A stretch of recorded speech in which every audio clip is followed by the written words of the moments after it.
Dalam upaya mencopot Anda, siapa orang yang paling bertanggung jawab atas pencopotan tersebut menurut Anda? Dua. Siapa? Amin Rais dan Megawati. Mengapa? Hah? Tanya sana dong, aku tanya. Pak Harto itu orang pinter loh. Jasanya bagi bangsa ini besar sekali walaupun dosanya juga besar. Nah, satu pemandangan yang kurang elok, Gus. Anda keluar memakai celana pendek dan kaos oblong. Banyak orang bilang itu tidak pantas sebagai presiden Anda tampil seperti itu. Mengapa Anda tampil seperti itu? Lah ya itu supaya saya nggak dianggap presiden. Saya di dunia ini yang pantas pemimpin Indonesia ya. Yang pantas jadi musuh saya cuma satu, Mas. Siapa itu? Pak Harto. Jadi, Gus Dur, tadi itu ringkasan dari peristiwa detik-detik terakhir Anda mengundurkan diri atau mundur atau dimundurkan. Nah, apakah sampai sekarang Anda dilengserkan?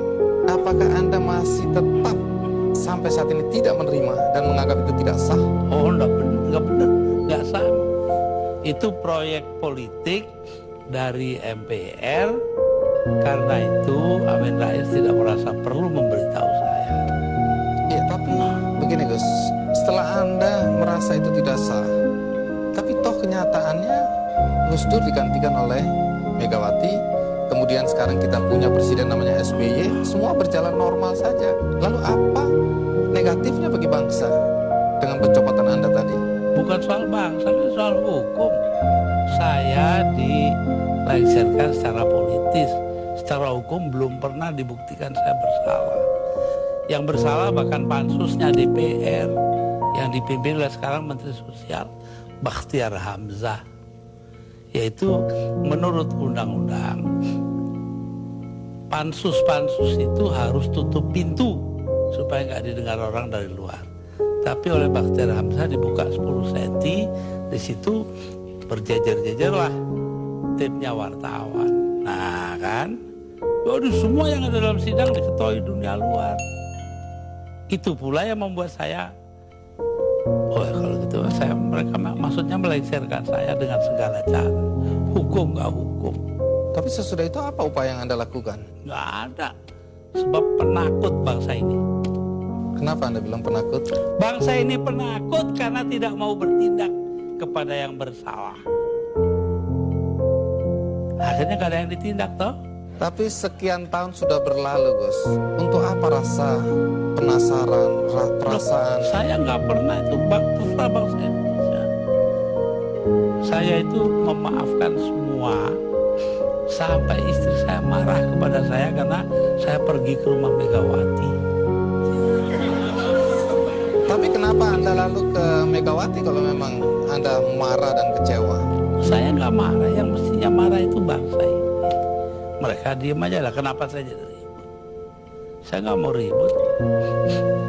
Baik, Gus Dur. Tapi disuruh memandang itu benar nggak bisa dong.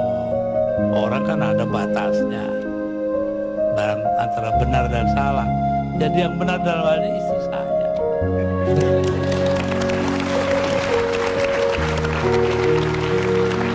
Tapi kenapa Gus Dur nggak mau tanya dia, jangan tanya saya dah. 300.000 orang Mas tanda tangan supaya saya jangan berhenti jadi presiden, tahu? Tapi saya bilang daripada bangsa ini pecah dalam pertempuran darah mengalir karena saya, mendingan saya lengser aja deh. Nah itu.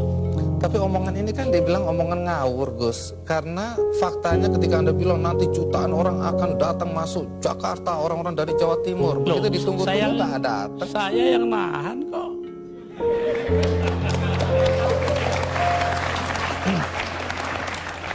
Jadi kalau nggak ditahan sama Gus Dur datanglah beneran itu ya? Bukan begitu, artinya tetap saja kebenaran kita pertahankan. Tapi sikap kita itu jangan sampai bangsa ini perang saudara. Dan itu pengorbanan Anda? Ya, bagi saya bukan korban, biasa aja. Nah, satu pemandangan yang kurang elok Gus. Anda keluar memakai celana pendek dan kaos oblong. Banyak orang bilang itu tidak pantas sebagai presiden Anda tampil seperti itu. Mengapa Loh. Anda tampil seperti itu? Lah ya itu supaya saya nggak dianggap presiden. Terus manfaatnya apa dengan dianggap tidak sebagai presiden? Loh, orang dingin hatinya, nggak jadi marah.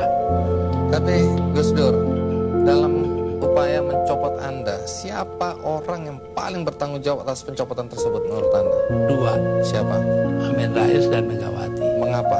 Ya, tanya sana dong, aku tanya. Nah, kalau memang Megawati dan Amin Rais dianggap orang yang paling bertanggung jawab atas pencopotan Anda, apakah Anda dendam sama mereka? Lah, ngapain dendam sama Amin? Artinya Gus Dur sudah melupakan itu, sudah memaafkan. Maafkan, lupa sih enggak. Nah, pernahkah setelah peristiwa ini, apakah itu Megawati atau Amin Rais datang ke Anda untuk meminta maaf? Nggak ada. Mereka merasa dirinya benar, ya sudah. Besok-besok akan terbukti oleh bangsa ini sendiri. Pernyataan ini agak bertentangan dengan kenyataan bahwa kelihatannya Gus Dur sama Pak Amin Rais sama Ibu Megawati akur-akur aja, rukun-rukun aja. Saya di dunia ini yang pantas pemimpin Indonesia ya, yang pantas jadi musuh saya cuma satu, Mas. Siapa itu? Pak Harto. Artinya Tapi apa itu pun saya hari raya masih ke sana. Masih jadi teman baik saya. Artinya apa itu? Artinya saya nggak punya musuh dong di Indonesia.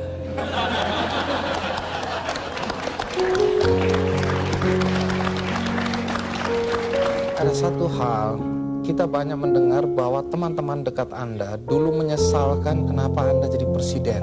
Anda sebenarnya lebih layak menjadi guru bangsa, nggak usah ikut campur dalam perpolitikan yang nggak jelas itu.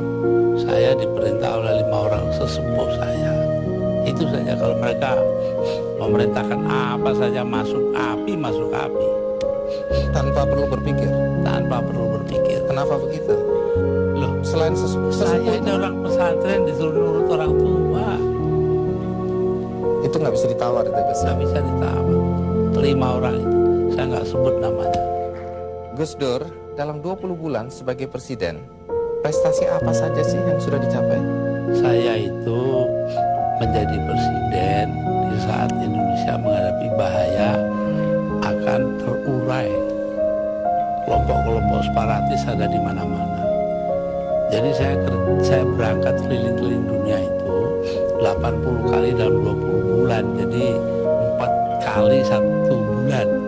Itu tugas saya cuma satu. Apa? Yaitu membuat supaya integritas wilayah Indonesia ini tetap. Itu aja, nggak ada pikiran lain loh saya. Tapi ada yang Dan ternyata berhasil toh. Kita tetap satu negara hari ini.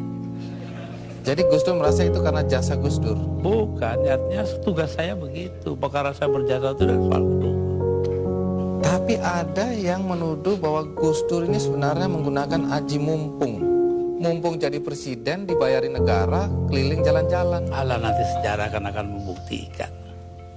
Tapi Gus Dur, perjalanan Anda itu menelan biaya sampai 52,7 miliar.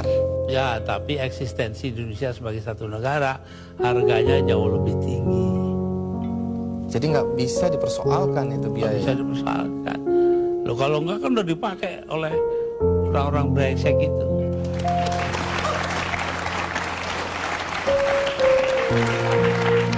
Salah satu yang masih menjadi perdebatan sampai sekarang adalah ketika Gus Dur membubarkan Departemen Sosial dan Departemen Penerangan.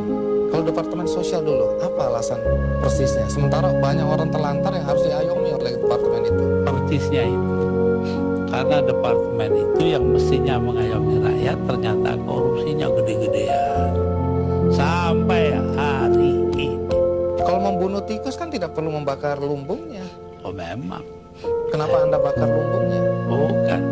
Karena tikusnya sudah menguasai lumbung.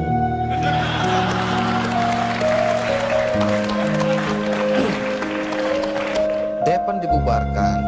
Kalau depan jelas. Akibatnya sekarang pers itu sangat tidak terkontrol. Begini Bahkan pornografi sekarang merajalela. ya. Ya, betul. Itu dosa dosa Anda loh. Enggak dong. Dosa yang